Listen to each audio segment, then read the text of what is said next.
Hello, folks. It's Michael with the CCERP podcast. E is in ecology. Hope you are doing well, making the most of this COVID nonsense situation we got to deal with. Got to quarantine, got to keep ourselves healthy, but damn, this is rough. Hope you're getting outdoors, making the most of that. Get some vitamin D, help you be healthy. So today, sensibly enough, I didn't mean to segue on that logically, but it turns out, we're talking to Rose Holmes, a naturalist at Kickerillo-Mischer Preserve, so we can learn a little bit about a place you can go to be outdoors, programs that can help you get engaged, you, your kids, neighbors in the environment, and outdoor activities, learn more what's in our area. So, Rose, could you introduce yourself, please? Yes. Hi, thanks for having me today. So my name is Rose Holmes. Like Michael said, I am a naturalist with Harris County Precinct 4, and I am based out of the Kickerillo-Mischer Preserve, which, if you don't know, it is kind of at the intersection of 249 and Cypresswood, just north of the Willowbrook area. So my role here at the preserve is a programs director. So I oversee all of the activities that the staff does where we hold just basically public education, outdoor recreation experiences for the general public. So I think that we have the most fun job that you can have, especially if you're working for the county, we have a lot of fun with what we do. So that's my primary role here right now. And there's two entrances to the park, right? North and south? That's correct. The main public entrance is off of off of Chasewood Park Drive. And so if you go to that entrance, that's where you'll find the most parking. We do have a smaller entrance that's off Cypresswood that mainly just has enough parking spaces for staff and a few extra. So. And the small one near a fire station and near an old fire station, and the other one has the entrance is a big sign curving over the top. Yes. They both have big signs in front of them. The big entrance is right across from the Chewy's that's there off of Chasewood Park Drive and 249. So right there. And then if you go in that entrance, you got a variety of parking lots to choose from. You go all the way to the end, and there's a restroom. You go in the one on Cypresswood, and no restroom available right there. You got a bridge to go over to get to the park. That's correct. Yeah. So it's a nice walk, but you have to walk a ways if you need to get to the restroom or any other amenities like that. Mm-hmm. So cool. And we can get more into the park later, but that's what you do. So you're the boss. How many people do you have? How many underlings do you have? How many people serve you? So, we serve the public, right? Yeah. So there's myself and three other educational staff members here. So we're in charge of the programs. And then the groundskeepers, we have a park manager, and he has, I want to say 7 or 8 caretakers. So they're the guys that are responsible for cleaning out the trash cans, cleaning the bathrooms, mowing the grounds. And they take care of Kickerillo as well as 3 other park locations that are near us that just recently opened or will soon be opening. And what all do they do? Like the groundskeepers? The groundskeepers? So they open the gates in the morning. They close the gate at night. They're out patrolling the trails, patrolling the park, greeting the guests, answering questions. They mow the grass. They keep the landscaping look nice. They clean the restrooms. They pick up trash. If there's any kind of incident, they'll respond to those. And then they go to the other park locations that are near us, and they do those same things there at those locations. So I know some people are very public-minded and public service-oriented and want to keep those people employed. And so I know some of these people are kind enough to throw a bunch of trash around the park, but actually the park employees have enough to do without people trashing the park. That's correct. Yeah. So we do have enough to do, especially our staff. They take care of more than just this location. So we really appreciate people who practice the leave no trace and pack it in, pack it out.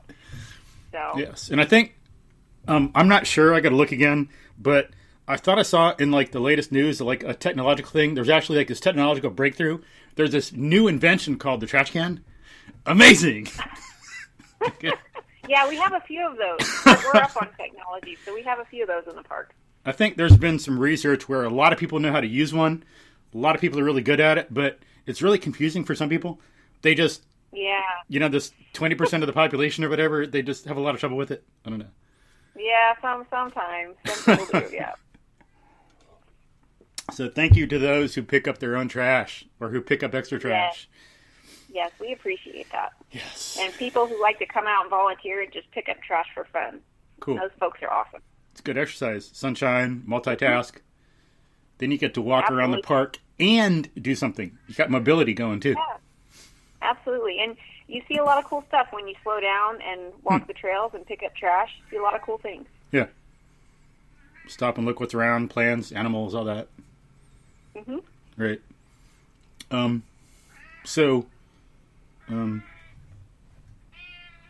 My cat's talking. I'll have to put my microphone in mute sometimes. But, so could you tell us about yourself, Rose, your background? Like, what made you... Sure. Is that something we can talk about? Is that approved? Yeah, absolutely.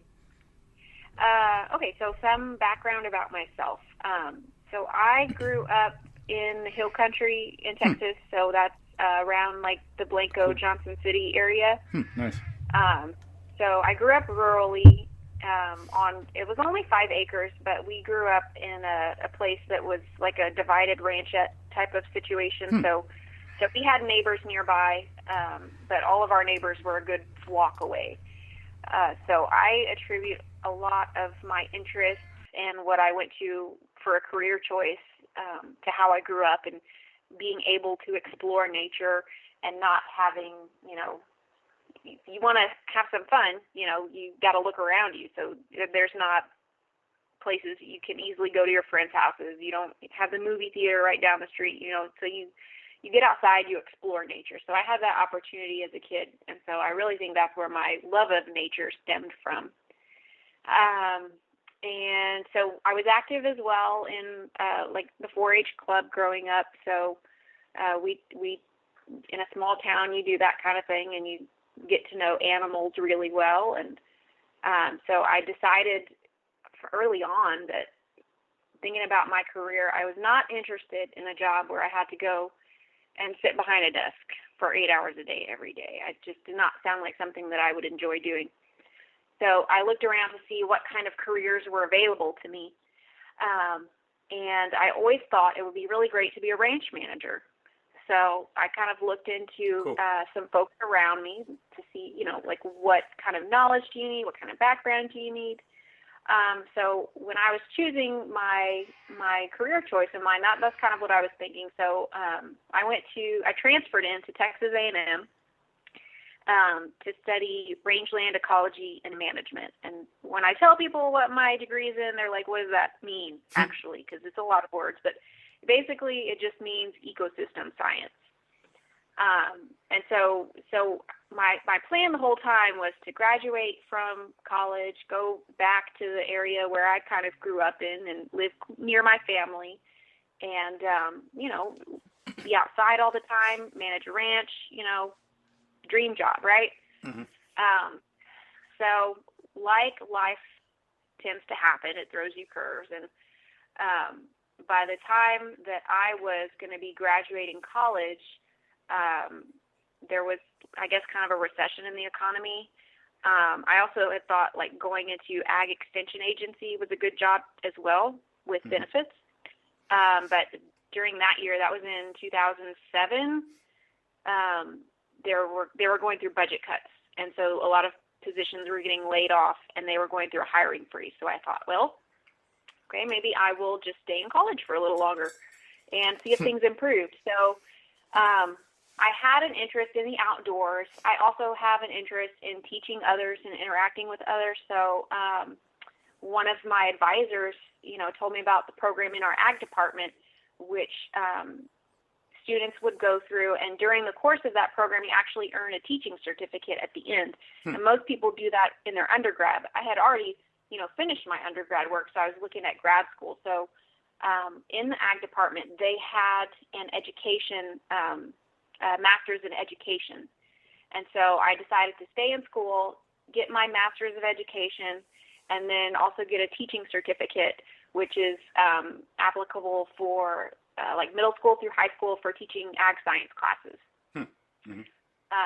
So that's what I did. I stayed in school, which was really great. It opened up a lot of opportunities for me. And after I graduated, meantime, I met my husband in college, and so I didn't end up getting to go back home. Now I live like in the Houston area because he already lived here. He had a good job here, so I stayed, and I looked for a job that kind of fit my interests and my roles. And the county at that time was hiring for an education programmer position, which basically is doing, the job that I do now, where you get to have fun with folks, teach them about nature and the outdoors. So that's kind of my experience in a nutshell of, kind of how I got influenced early on, where I ended up today.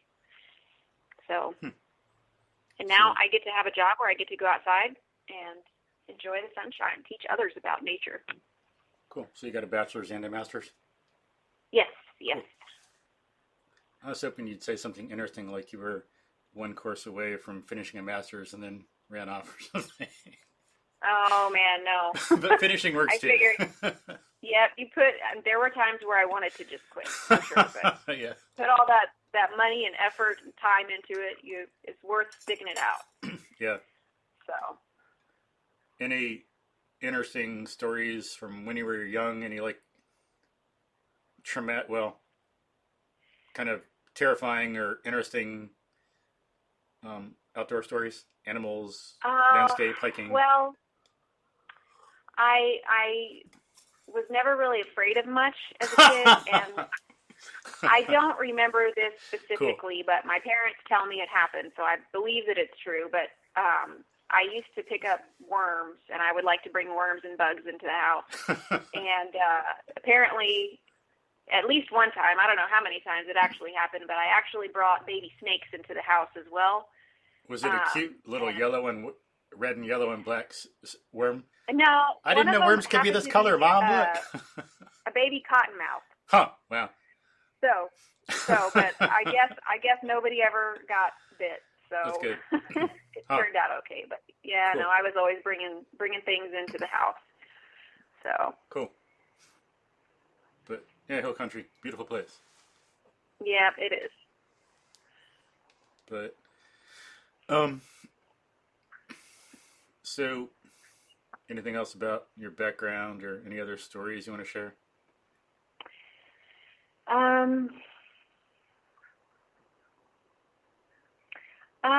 I guess I can share that I really think that other people's influences in my life are really important. So I can't, you can't ever thank enough having a really good teacher or a really good positive mentor.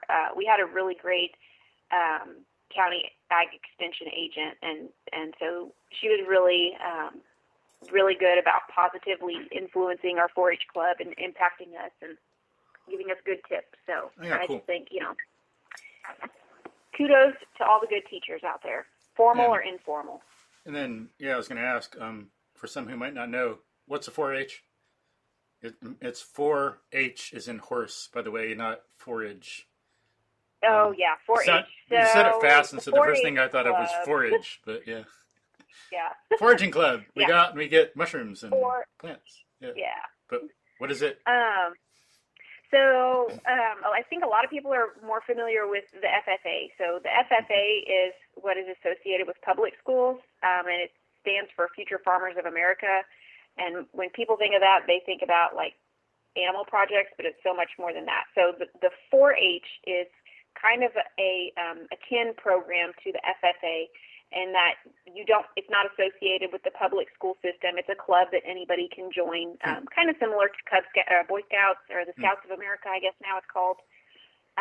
But the 4-H's stand for Head, Heart, Hands, Health. And it teaches youth about the importance of community involvement, community service. It helps you build skills that are important later in life, like public speaking. I did a lot of public speaking competitions as a kid. And then they have like your typical projects that you think of when you think of those kind of clubs, where they're animal projects, which, you have an animal, you raise it, you show it, and you try to get it to sail to market for scholarships and those sorts of things. Mm-hmm. So it's kind of like a youth organization for developing leadership kind of skills. Mm-hmm. Cool. So back to the Kickerillo-Mischer. So what can you tell us about the park? What all is there? What opportunities do people have there? What can they do? What can they see? What can they learn? Sure. So our park is a really small park considering everything else that is available around us. And it's really heavily used. People have found it. It's a beautiful little place. It's kind of like a hidden gem, which is maybe not so hidden anymore. Yeah. But it's an 80-acre property, and 40 acres of it is a lake. So we have a lot of water. That's the primary draw for people to come out. But we have a paved trail that goes around the whole lake. It's ADA accessible. We have restroom facilities. We have a campsite that is available for reservation for nonprofit groups. So usually we get scouts that reserve it and camp out here. Sometimes we get church groups, things like that. You have to be a nonprofit to reserve it. And if you have a camping reservation with us, we have restrooms that are available for y'all to use. There's a covered picnic area. There's a large group fire ring. It's really great for like scouts to use for Dutch oven cooking and that sort of thing. And we've got a couple. We have 3 fishing piers. And other than that, that's really the only, hard and fast amenities we have. We've got like a sand volleyball court. We've got a gaga ball pit. We've got picnic tables. So we've got other things for people to do. But we're called a preserve because when the property was donated to the county, we agreed that we would not do certain things with it and keep it its natural state as much as possible. So we aren't allowed to put like a playground on it. So we get asked occasionally sometimes like, hey, are you guys ever going to get a playground? Because we get a lot of use for people, for families, for kids. But unfortunately, and fortunately, I guess, depending on how you look at it, we're never going to be able to actually put a playground in. So or you could if you're look looking at them, for a playground, you could look at them with you could look at them with the confused look on your face and say, what? But this tree and this stick, there's like the sticks. It's like there's plenty to play there's with. There's sand and stuff, and like there's a playground. Yeah. So if anybody wants like an actual playground, you got to visit a different part. But but we've got a few natural trails, but most of our park is water. So we do have a public granite gravel boat launch where people can come and put in their own canoes or kayaks, any kind of boat that's non-motorized. So people will come out and paddle the lake and they'll fish. Do those kind of activities. And then we offer, myself and my staff, we offer public programming that's available to anyone. Because of COVID right now, everything that we do is registration required, and we have severely limited group sizes. But during normal times... 5 people, 15? Right so like 10 people is our limited group size during COVID right now. So that means that whenever we open our programs for registration, they usually fill up really quickly, and then we have a waiting list. So, but people should still register on the wait list, because we do, before we have a program, we reach out to everybody on the registration list and see who's coming, and then if people say they can't, we contact people on the wait list. So, we actively manage that. But during normal times, if we don't have a reason to limit the group size for supplies or anything, then we just open it up, and on a good day, on a good program, during non-COVID times, we can have, maybe 40, 50 people for a program. Cool. So we do a lot of fun things. We like to educate about environmental topics, about wildlife topics, and then sometimes we just do recreation things, because if you can capture somebody's interest by giving them a little bit of fun, recreationally, then they want to come back. They want to learn more, and it kind of it fosters that awareness to hopefully build that mindfulness of stewardship. So if they enjoy something, they want to preserve the land to make sure that they have the opportunity to continue to do that. So that can promote good stewardship. So that's my goal here, is show everybody a good time, teach them a little bit if we can, and then what we're doing right now is we are growing and influencing the future of our world. So as much information as we can pass along, the better. Yeah, cool. How long is the trail around the ponds? Mile and a half, mile, or what? It's 1.7 miles, but that's including the long way around the big parking lot. So if you take a shortcut, it cuts it off a little bit, but it's 1.7 miles. And sometime soon in the near future, hopefully within the next year, we're going to get a trail continuation that's going to go outside of our park over to the 100-acre woods on the north side of Cypress Creek, and then also on the south side of Cypress Creek. So that way we'll have a longer trail connection in. So right now it's only 1.7 miles. Hopefully it will be a bit longer than that in the near future. How far is it down from 100 acre from there? I don't know that exactly. It would probably be one way. It would probably be maybe between 2 and 3 miles, I think. Cool.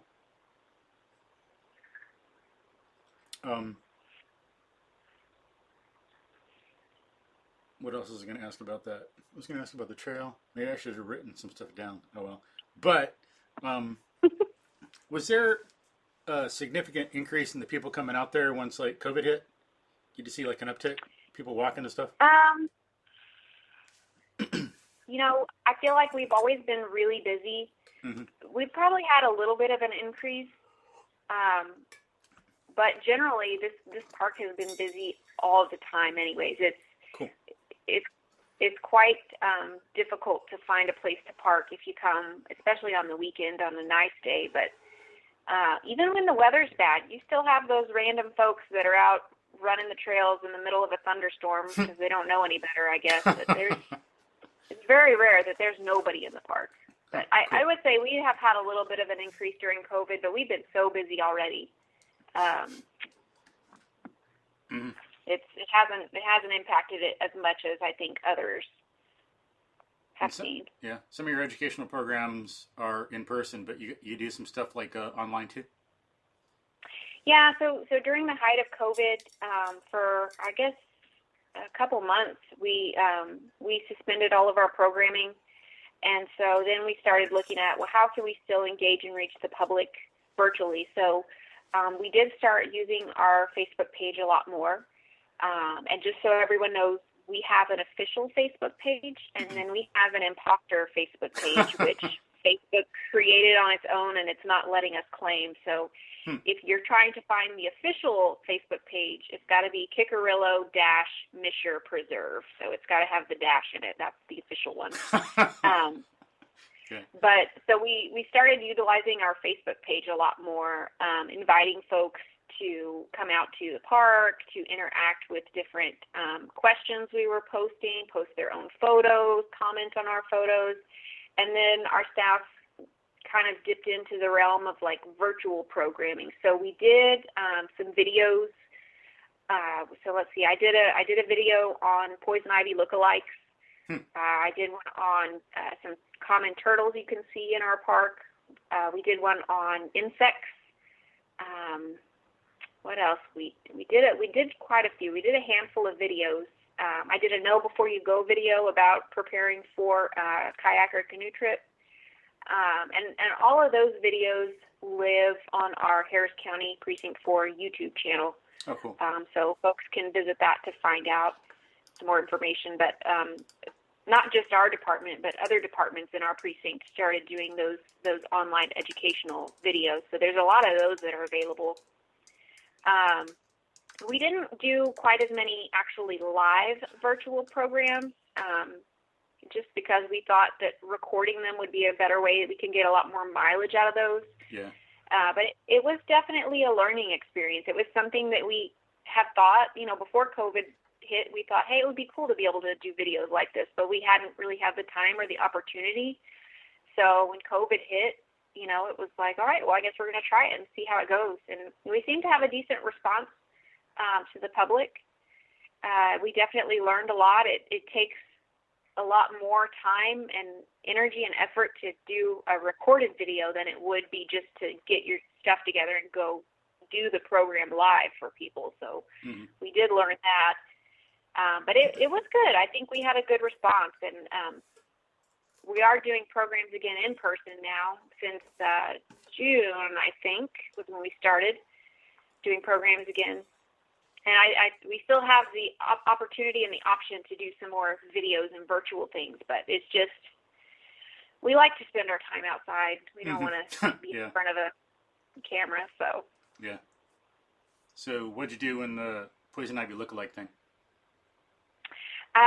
So I talked about how to recognize poison ivy. We looked at some large mature leaves and some small young leaves. We looked at the vine. And the plant that we looked at actually was growing mixed within a couple of lookalike plants. So we talked about those lookalikes. I think the ones that we did was Virginia creeper and dewberry as lookalikes. Mm-hmm. So how would you describe to folks how they look alike and how to tell them apart?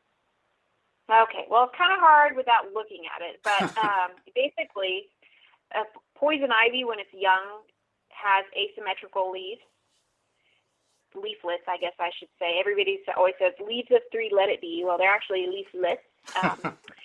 But when they're young, they're asymmetrical, and the two outside leaves look like they have thumbs. They look like little mittens. And the center leaf is more symmetrical. And that still holds true as the leaves get larger and mature. We have several poison ivy vines that are about as big around as a soda can. They're really thick, and they have all these hairs all over them, reddish hairs. So even if you touch that, you could still get the chemical on your skin that could cause a rash if you're allergic.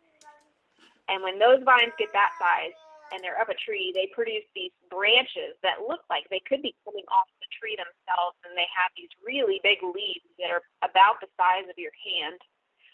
And when they get that size, they sort of lose their little thumb appearance, but the two outside leaves still are asymmetrical. So if you folded it in half down the center of the stem, they would not match, but the center leaf would. So if you check out that video on YouTube, you get to see some of those examples and the larger things. But basically, if you don't, I always just tell people, if you don't know what it is, just don't touch it. Yeah. So. Yeah. Dr. Mark Merriweather, Forty-Bruggen, says, folks, there is such a thing as a stupid question. The question is, hey, I ate this plant. What was it? Yeah, don't do it, please. Once, Yeah, right. And so make sure folks get it. Anything's edible once, because you might not be alive to have anything edible after that. That's correct. So please don't. I'll try to find the video and link to it. Put it in the show notes for folks. Cool. And I can send you links too. Okay, cool. That might make my life a little easier, because I still have like this 1, 2, 3, 4 podcasts I got to go through and do the show notes for, and it's going to take hours. The pain. Talk about being indoors. The pain. But, so what about the turtles? You say you made a video about turtles. What kind of turtles you got there? We have a lot of different kind of turtles. The ones that we talked about in our video, we talked about a red ear slider, which is probably the most commonly seen turtle and the most well-known. And then we also had a box turtle. Box turtles are terrestrial turtles, and just a couple weeks ago, I had somebody stop me in the park, a park patron on a skateboard, who came up to me and had this turtle, and, ma'am, do you work here? And I think I found this turtle. Somebody told me that it might be somebody's pet and it might be lost. because when people think of turtles, they think all turtles live in the water. But we have box turtles that live here, and they're native to here. And so I explained to her, thank you for bringing this to me and showing this to me. You did good to ask and double check, because it happens. Sometimes people release their pets here, even though they shouldn't. But so I explained to her, it's a box turtle. It lives here. Please go put it back where it came from, because he's going somewhere to do something, and he needs to know where his home is. But so we talked about a box turtle. I have a young juvenile box turtle that is a ambassador animal that we keep here to show. And then we also had caught a common musk turtle. So those were the three that we talked about, but we do have common snapping turtles. We've got map turtles. We have musk turtles. We have mud turtles. Shortly after Harvey, we even found an alligator snapping turtle in our parking lot. I was lucky enough to get some photos of, and we reported it to the Turtle Survival Alliance, who I think was doing surveys at the time for Texas Parks and Wildlife, studying them and their locations and movement. We have some soft shell turtles.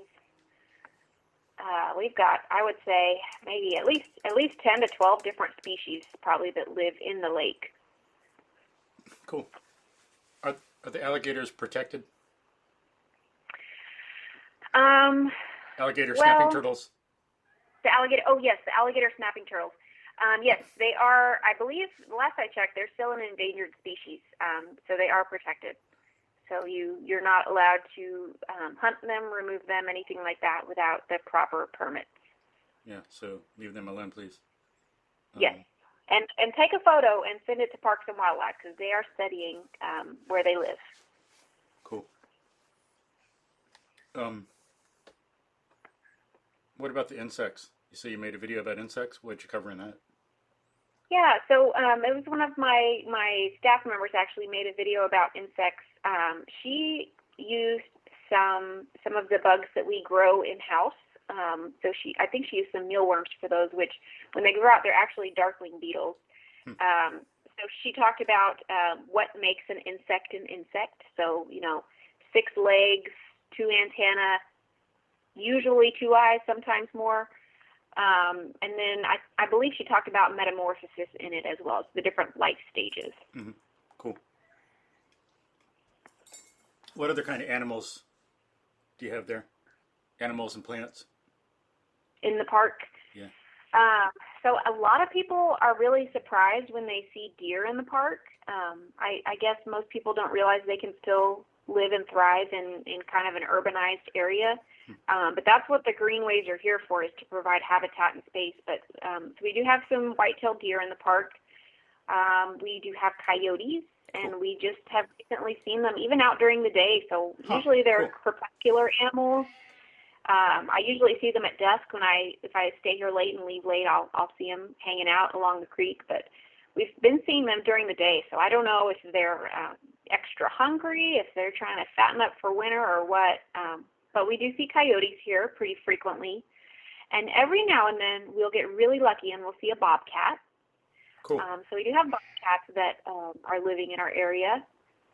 I have not seen any feral hogs, which is a really great sign. Yeah, thank goodness. But we do have feral hogs that live in other areas of our precinct. We have at least 2 resident beavers that live in our lake. Cool. So if you come out early in the morning or just before closing, they're nocturnal animals, and they'll start coming out right before closing. So if you come out at those times, sometimes you can see them swimming around on the water, and if you disturb them and startle them, you can hear them. They'll use that big tail and make like a slapping sound on the water. So sometimes you hear them before you can see them. We've got lots of different bird species. We have a lot of different types of water wading birds. And then we have a bunch of migrants that come through as well. What are some of the wading birds? So probably our most noticeable is the great egret, and it's the largest solid white bird. It's our largest wading bird, right there next to the great blue heron. Mm-hmm. We don't see great blue herons every day, but they hang around here. So we have the great egret. That's our biggest bird we see all the time. We've got some snowy egrets. We have got some little blue herons. We've got some, I think we have some red herons, or I'm sorry, the green herons that come by here as well. We have yellow-crowned night herons. And then we have a lot of songbirds. We have some raptors, owls, cool. things like that. We do have an osprey that's living nearby, and cool. we've seen him pretty regularly recently. So Cool. it's a cool sight. And every now and then we get lucky and we see a bald eagle, but it's been probably the better part of a year since any of our staff has seen a bald eagle around. But every now and then, I think maybe the eagles from Tomball come a little bit south to see us. Cool. Do folks share stories or sightings or pictures of animals with you? Yeah. So usually, we're out in the park doing programs several times a week. So it's a good opportunity to interact with the public that's there. So if we see people taking pictures or fishing, we'll stop and we'll talk to them and we'll ask them, like what kind of fish are biting, or, they'll show us some photos. So we do have some regular folks that come out, on a weekly basis, maybe sometimes more. And so they've shared some really cool photos with us. There was one man who was down here shortly after Harvey, and he was stationed here. He worked for FEMA. And so I got to know him because he was out here every day after work, and he even ended up buying a kayak. And so he would come and kayak out here after work, and he got into photography. So before he was only here for 6 months. That's how long his assignment here was. So before he left, after his 6 months, he gave me a zip drive with all of his good photos on it to share and use. So, nice.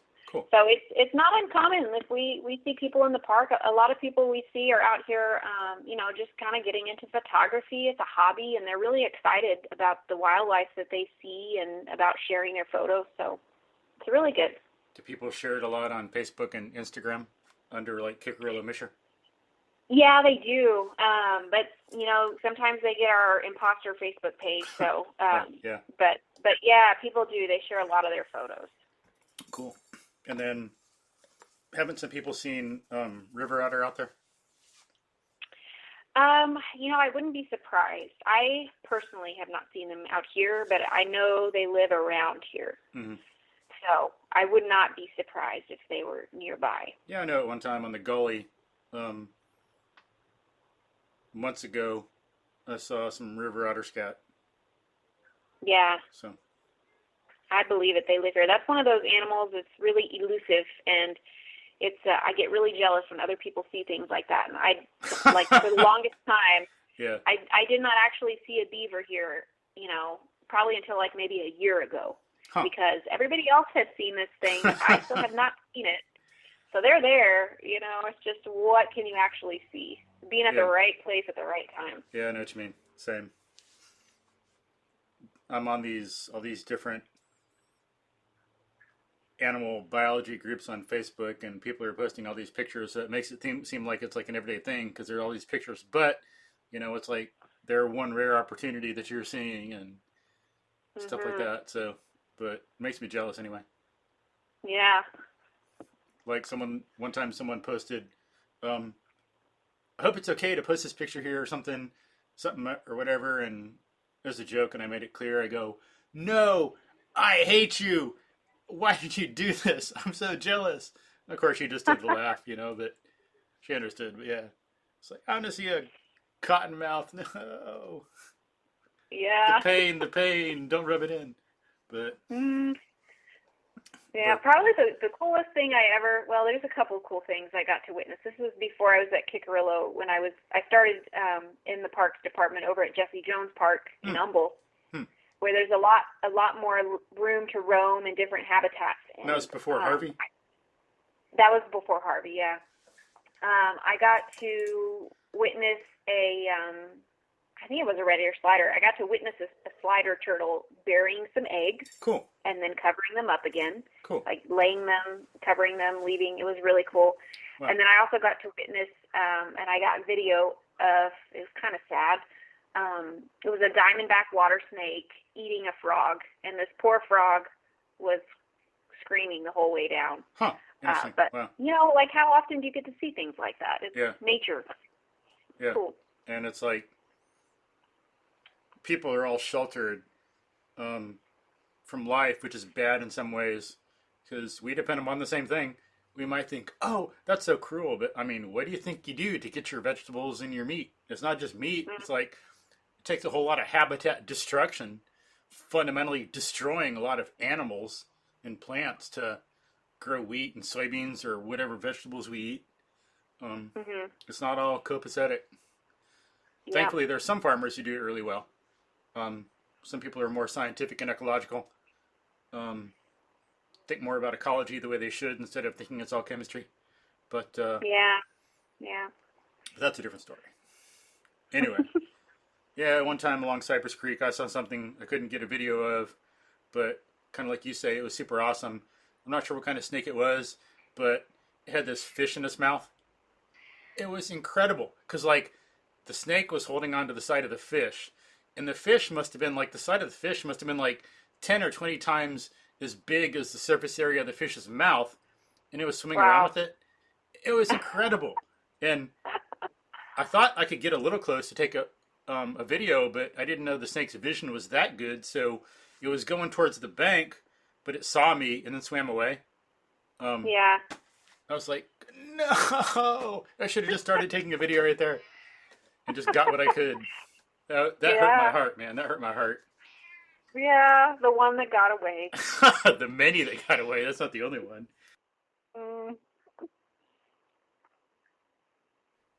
All the butterflies and dragonflies that can't get close enough to, all the swallowtails I want to take a picture of, but they just go flitting on by, or I'm walking down the trail, and all of a sudden, like even today, I'm walking down, and I'm looking up, and all of a sudden this Gulf fritillary flies like within inches of me, whoosh, right by. It's like I'm looking up at a tree, and it's about 4 feet up, and it flies right by, and all I do is see it in my peripheral vision for like a split second, like then it's gone, Yeah. For being so small, those things are quick. Yeah. And of course, all that jaggedy motion, it's not like nice and smooth like a jet plane or something. It's like whoosh, veering all over the place. But not remember what else. Some snakes have been like that too. Wanted to take pictures of some snakes sometimes, but they just move too quick sometimes. Yeah, if they see you, if they know what's good for them, they'll be gone. Yeah. They're a lot more scared of us than we are of them. People might not believe that, as terrified as some people are of snakes, but they are more scared. So, what about the naturalists that work there? What are their names, and can you tell us about them and what they do? Sure. So there's 3 other naturalists here. Not all of them consider themselves naturalists because not all of them have backgrounds in biology or sciences, but they do know a lot about education, a lot about nature. So the first staff member I hired after I came on, his name is Gerald Geisler. He actually retired from his job with the city of Houston. He used to work at the Waterworks Education Center. So he had a lot of experience educating folks. He had a lot of knowledge about water quality and wastewater and, treatments and things like that and pollution. So that's his background. He spent a lot of years with the city. And some of his hobbies that he enjoys doing, which kind of influence the classes that he chooses to teach out here, have to do with art and photography. And then, of course, he likes to do a lot of the environmental education stuff as well. He has taken an interest in the scouting programs as well. When he's got a son, a grown son, who used to be in the Scouts, so he was heavily involved in Scouts. So he handles a lot of our Eagle Scout projects. If we get contacted by folks who want to do a project, he'll he'll take on the project and handle it. But he teaches a lot of the scouting programs as well. The second staff member I hired about a year after that, her name is Ashley DeLeon, and she enjoys doing a lot of educational classes that also involves the arts, and that involves probably the preteen and younger than that. She really enjoys working with that age group. She does some classes that are about nature journaling, reflecting on observations, learning from nature that way, and building skills. She likes, there's a preschool class that she does that's it's called Lakeside Library. So she does a story time by the lake, and then they'll usually do a craft or an activity and go on a hike and see what kind of things that can be found. And she has also gotten into bugs as well. So she is our resident keeper of our dubia roaches and our Madagascar hissing cockroaches. She's got a tarantula as well. So, cool. So she's interested in those kind of programs too. And then our newest hire, she's been with us about a year now, is Karistin Katusin. And she has a master's in geology, so she's a geologist. Interesting, cool. Yeah, and so she brings a lot of technical knowledge to our team in the earth sciences. So she likes to do a lot of programs that are geared for probably ages 8 to 10 and up. And so she teaches classes. She's got one that's really fun for all ages called Pet Rocks. And so she goes through a whole geology lesson, talk about different rocks. And then at the very end, the kids actually get to make and paint their own pet rock. But she's also very active in the outdoors, and she on her own free time, she likes to do a lot of backpacking and hiking and things like that, camping programs. So she brings that into the programming as well. So she teaches a lot of our orienteering classes. There's a series that she does called Find Yourself Outdoors, where she covers different topics about setting up a tent, backpacking basics. We've got one coming up in a couple weeks about cooking in the outdoors. So we have a really varied background of knowledge and experience, and so I feel like we have a really well-rounded program. So, do y'all work individually on certain programs mostly, or do y'all work together on some stuff a lot, or what? For most of our programs, we prepare them individually, but for every program that we teach, we have a partner with us, another colleague. That way, because we're out in the park, we're by ourselves, so we want to make sure if there's an emergency or something were to happen, that there's somebody who can handle the situation and not interrupt the program. So a lot of our programs, we'll develop them ourselves, and we may seek input from others, get them to help us out with a certain thing. So most of those we plan ourselves, and then we incorporate our teaching partner once we do the actual class. There's a few programs that are a little bit more involved that we plan together. Those are kind of like the team programs. Right now, because of COVID, our only group program that we do together are the star parties, the Park After Dark event. So usually for those, we work together, and somebody will take on, the activity, the craft activity for that, and somebody else will take on, the telescope portion, setting it up, doing that instruction. Somebody else will take on, the talk that we give around the fire while we're eating s'mores. So for some programs, everybody gets involved, but for a lot of the programs we do, it's just one staff preparing their program they're going to teach. How long has Gerald been there? Let's see, since 2018, I think. I came over here in 2017. And that's when the park opened, of course, 2017? Yes, and I think I hired him shortly after Harvey. Harvey was in 2017, right? Or was it 2018? I forgot. It's like some of it all blurs together. Yeah, I think it was 2017. Was the Great Drought before Harvey, or was Harvey after the drought? I forgot. Yeah, they all run together. Now COVID, so. Yeah. But he's been here about 3 years, I think. So. 3 years sounds about right, though, for Harvey. Yeah. But cool. What about Ashley?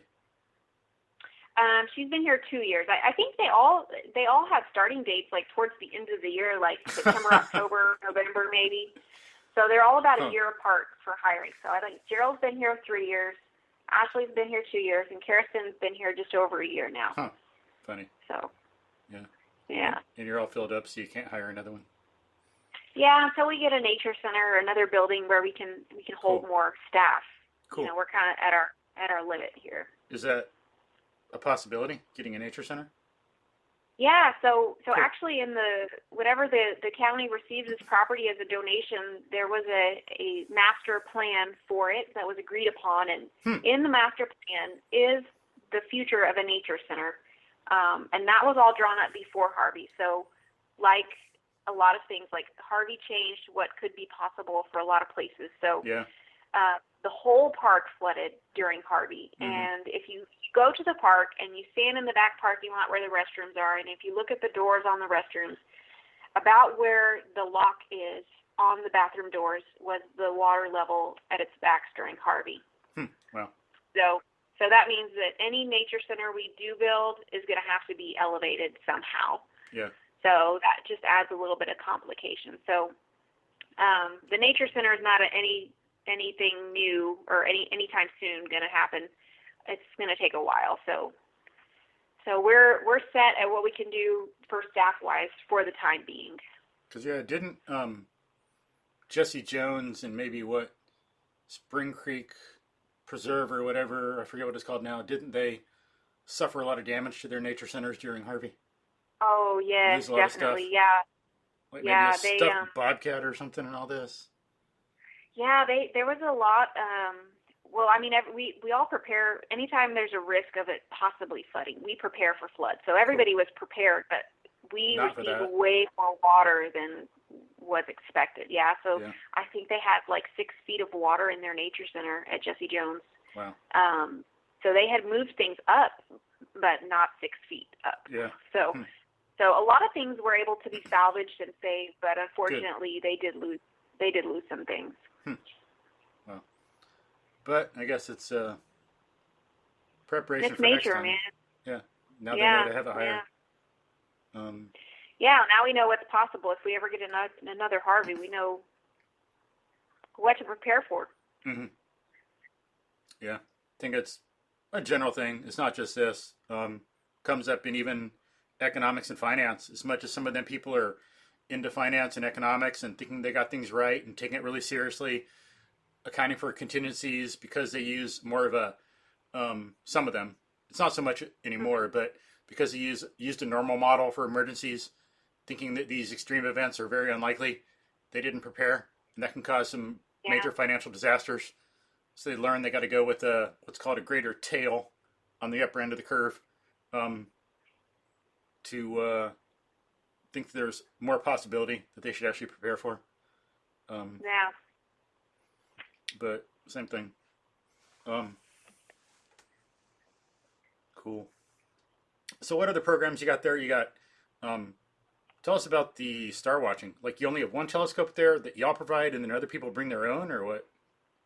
Yeah, so the county, our park has a telescope. There's another department called Trails as Parks that travel around. They have their own telescope as well. So we do have a telescope and we set it up, but whenever we have these events, we also invite some of the local folks to come and volunteer and participate. So most of the time we're able to get people who are with the North Houston Astronomy Club that come out and volunteer. Our most recent star party was actually this past Monday. So what's happening right now is the Leonids meteor shower. Its peak time was around the 16th or 17th of this month, but I believe that you can still see it some through the end of the month if you get into an area that's dark enough. Unless you're lazy like me and you like to go to bed early. Yeah, It's like, forget it. Peak viewing hours is after midnight. So we don't stay out that late. We have a program that celebrates it. We didn't actually see any meteor showers, but we were prepared for not seeing anything. But we still, we had a program to celebrate it, and we invited someone out from the North Houston Astronomy Club. So we have a craft that teaches about, and every single Park After Dark or Star Party we do is different because it's focused on whatever astronomically is happening or whatever the season is happening. But so we had a staff member who taught a craft that taught about the planets, asteroids, meteoroids, meteors, comets, what the difference is, where you can find them. Then we did some s'mores by the fire, and we talked specifically about the Leonids meteor shower. And after that, our volunteer from the North Houston Astronomy Club did a green laser light tour and pointed out some notable stars and planets and some of the constellations. So it's really great. Everybody learns a lot at our star events, and we have a great time. What can you see with the telescopes? You can see all the planets, their moons, or like what? Yeah, so because of our location, we still have quite a bit of we're still in the city limits right here, so we still have a lot of light pollution. So unfortunately, we can't see a whole lot. But usually, when we take our telescope out, we're at least able to see Mars, Saturn, and Jupiter. Cool. And so we usually look at those. If the moon is out, we'll look at some features on the moon. But we can see the rings of Saturn. We can see the moons of Jupiter. And this last time, our volunteer with the astronomy club, he showed us where to find. There's a pair of stars in the sky that's in the Swan constellation, which is called Cygnus, I believe. And he showed us where to find those pair of stars. And if you put your telescope on them, it's a good example to show folks of different colors of stars, because one of them is yellow and one of them is blue. Oh, wow. Pretty cool. Neat. So yeah. you can only see the colors with your telescope. They're not visible to the naked eye. You can a little bit. Like if you look up in the sky, with the naked eye, you can see Mars. It just looks like a really bright star. Oh, but I mean, the yellow and the blue. Yellow and red. Yeah. The colors look like to me, Mars with the naked eye looks a little bit reddish. Mm-hmm. And if I look over at where Saturn and Jupiter are, they look more white. Yeah. But yeah, to the naked eye, some stars look blue, some stars look red, some stars look yellow. And it's all because of the chemical composition, what colors they burn. Yeah, like candles and metals and stuff. People can look it up on YouTube if they want to see different metals being burned. Yeah. Different colors. Yeah, cool. And people do birding programs out there. Some people come and do like a monthly birding walk or something. Yeah, so we do have the Audubon. The Houston Audubon Society, they come out once a month on the third Monday of every month. They come out in the morning and they meet out near the restrooms, and then they do a birding walk around the trail, and anybody's welcome to join them. And so that one is usually just basically a bird watch, a bird count. But most of the folks that come expect novices to come. So anybody who is interested in bird watching and doesn't know much about it, it's a great way to come out and get some tips from some experienced birders. I haven't taught it in a while, but I used to teach a beginning birding class. Cool. So maybe in the spring I'll teach that again, teach you all the ins and outs of what you need to know to identify birds.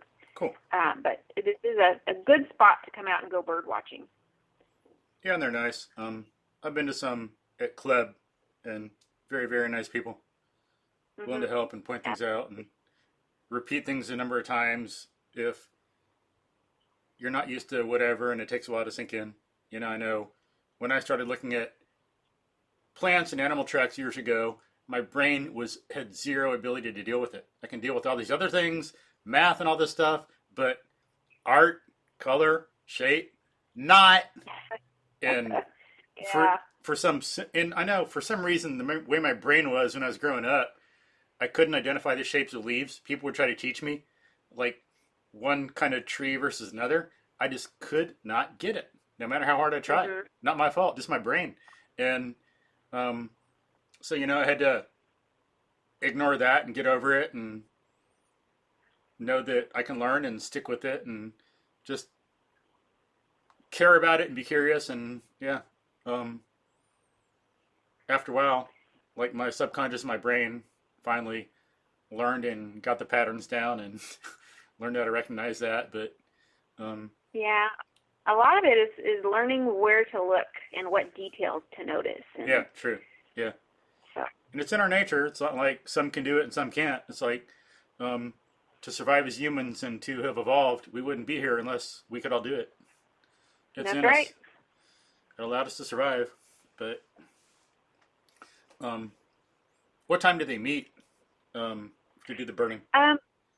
So typically in the summertime, the spring and summer, they meet at 7:30. Mm-hmm. I believe it's 7:30.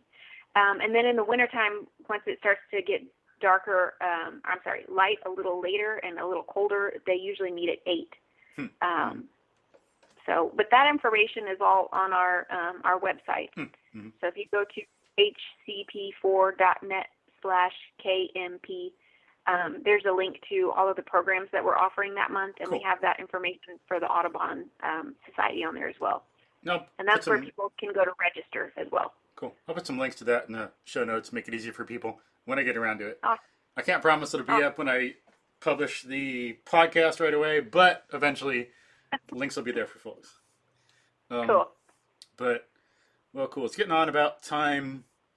You need to hit the road and go home. Yeah. Do you got any last word for folks about the park or animals or enjoying nature or anything?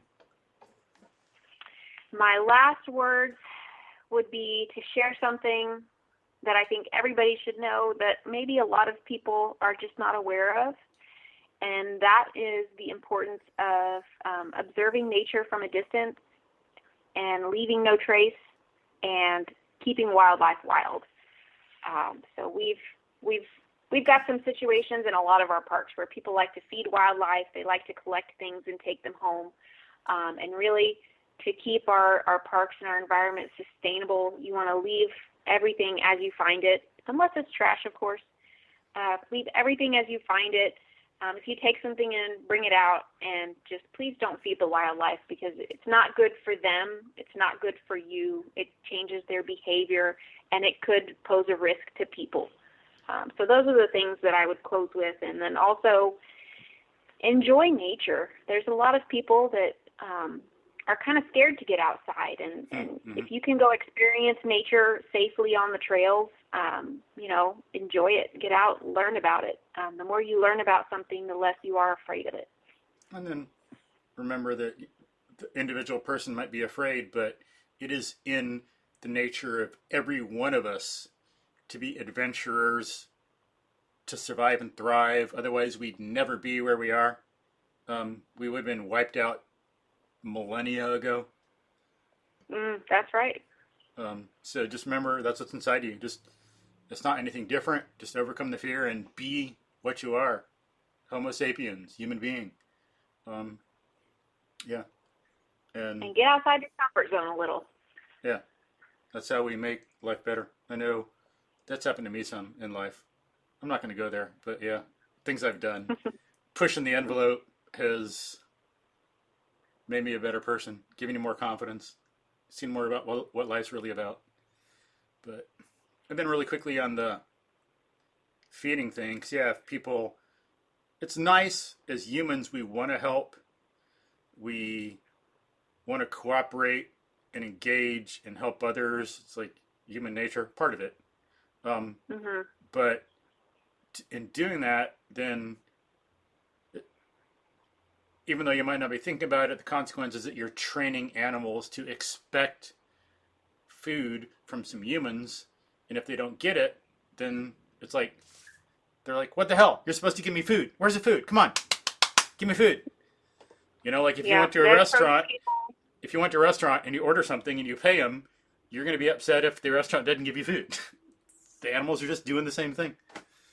Absolutely, yeah. We have squirrels here that they get fed a lot, and they also actually get food out of the trash can. So we may have to get covers for our lids, but yeah, they expect to be fed by people, and they'll chase people, and they'll even jump on them and climb on them, and then that poses a risk for people getting bit, which unfortunately squirrels can carry some diseases that can be transmitted to humans. So then you've got a whole other problem there. So yeah, people think that they are doing good, and it's a lot of times it's well intended, but they just don't understand the adverse effects that could happen. Yeah, And then if the squirrel does crawl on someone, besides being bit, a lot of people are going to be scared. They're going to back off. They could run into someone else, fall over. Some people who aren't as healthy, that could cause a major health problem, a major injury, I should say. Ambulance might have to be called out. So think about that. Let the squirrel be a squirrel. Observe it from a distance, as you say. Cool. Good. All right. Awesome. So more to talk about, but so much that we talked about already. That's awesome. Thank you, Rose. Well, thank you for having me. I really enjoyed it. Yeah, likewise. So appreciate your time. Hope you have a good day and a good weekend, and talk to y'all soon. All right. Sounds great. Thanks.